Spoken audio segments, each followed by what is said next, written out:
जल्दी चला जाए। आलोक जुड़ रहे हैं, मेरे ख्याल से आलोक जुड़ेंगे। यस आलोक, अरे लक्ष्मण भी रेडी है और ये दोनों बंडीज पहन के बैठे हैं आज मंडे के दिन। आलोक से जानना था जीएसटी काउंसिल, इन्होंने काफी इंटरेस्टिंगली हमें पिछले हफ्ते सारे अपडेट शेयर करे थे। क्या अहम मुद्दे हैं मार्केट रिलेटेड, तो मैं कीनली वॉच आउट कर रहा था क्योंकि पिछले हफ्ते इनके अपडेट्स के बाद से फर्टिलाइजर को लेकर काफी ताबड़तोड़ तेजी अक्रॉस द बोर्ड हमने आती हुई देखी थी, क्योंकि वो जीएसटी रिलेटेड अपडेट्स आने थे, शायद जीएसटी ब्रैकेट के बाहर हो जाए फर्टिलाइजर। दूसरा ऑनलाइन गेमिंग रिलेटेड, क्योंकि डेल्टा कॉप भी आलोक की रिपोर्ट के बाद एकदम से उछला था। आलोक क्या निकल के आया, खासतौर पे इन दोनों मार्केट सेंट्रिक जो अपडेट्स इंतजार था, प्लस इसके अलावा क्या क्या डेवलपमेंट्स हुए जो मार्केट्स के लिए इंपॉर्टेंट है। गुड मॉर्निंग आपको। Good morning, good morning.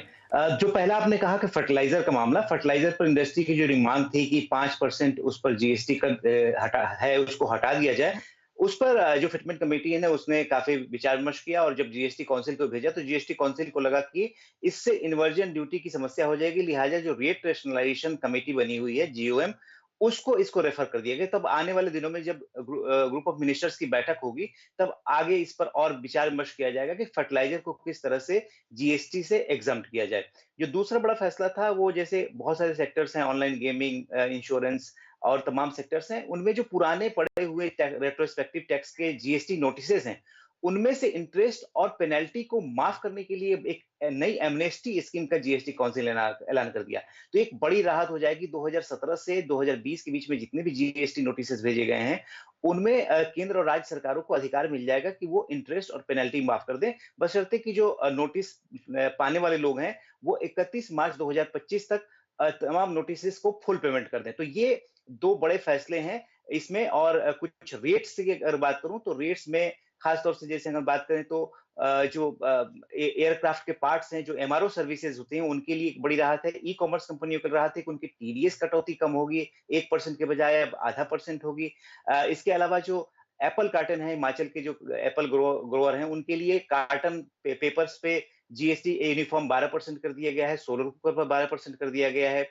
इसके अलावा जो मिल्क कैन होते हैं, जो मिल्क कैन, इन सब पर भी जीएसटी 12% कर दिया गया है। और रेलवे की बहुत सारी सुविधाएं, जिसमें प्लेटफॉर्म टिकट से लेकर तमाम सुविधाएं हैं, इसको एग्जम्प्ट कर दिया गया है।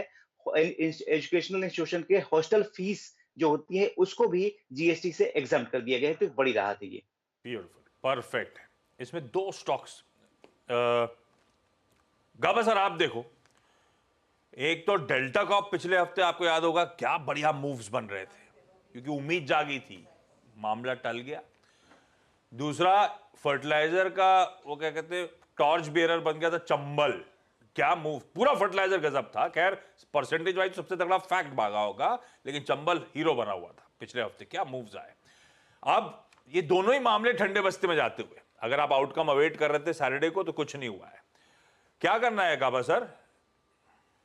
देखिए ऐसा है कि डेल्टा कॉप का जो चार्ट है बढ़िया है, लेकिन लगता है बेस बना हुआ है लोअर लेवल पर। 142 पर ट्रेड कर रहा है डेल्टा कॉप, नीचे आएगा थोड़ा लेकिन वो बायबल है, अपमूव मिलेगा, 160 170 जाएगा इसमें, लेकिन क्लैरिटी नहीं है, इसलिए इसको थोड़ा क्वांटिटी कम करके ट्रेड करना चाहिए स्टॉप लॉस के साथ। रही बात चंबल फर्टिलाइजर, यहां पर भी थोड़ा डिप मिल सकता है। ट्रेड करा है 517 और काफी दौड़ा है अच्छी तरह। अगर डिप मिलता है आई थिंक बायबल 500 490 ये स्ट्रॉन्ग सपोर्ट जोन है चंबल फर्टिलाइजर का, फिर एक अपमूव मिलना चाहिए चंबल फर्टिलाइजर। ओके अच्छा, मैं गोवा में था पिछले 4-5 दिन। डेल्टन गए थे? मैं जाता ही हूँ वहाँ पे। वो मतलब एक तो भाई थोड़ा माहौल पता चलता है कि क्या हो रहा है।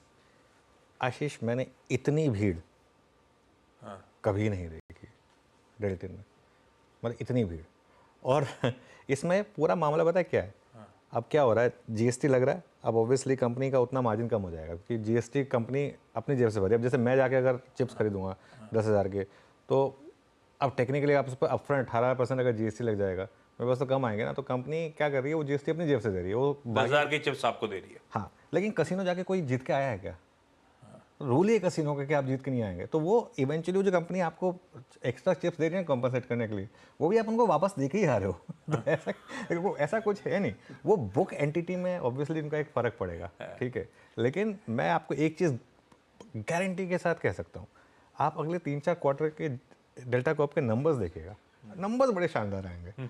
ठीक है, मामला कहाँ पर है? मामला ये है कि कहीं इसमें वो जो कहीं रेट्रोस्पेक्टिव वाला वो जो था कि कहीं पुराना ना देना पड़े, वो वाला मामला था। वो जो डिमांड आ गई थी वो 17,000 करोड़ के कितने की, जो मुझे लग रहा था कि शायद टेनेबल नहीं होगी कोर्ट में, क्योंकि जीएसटी का प्रिंसिपल ये था कि वो अगर आपकी टैक्स लायबिलिटी बढ़ रही है और तो वो एप्लीकेबल नहीं होगा, और वो इस केस में क्लियरली वो समझ में आ रहा है। ठीक है, तो वो पूरी की पूरी तलवार उसकी अटकी हुई है। मेरे ख्याल से मार्केट इस चीज़ के लिए तो प्रिपेयर्ड है कि जीएसटी देना है, जीएसटी तो देना है, लेकिन पुराना वाला जीएसटी देना है या नहीं देना है, सारा मामला उसका है। अदरवाइज नंबर्स देख लेना आप इनके, बहुत शानदार आने वाले हैं।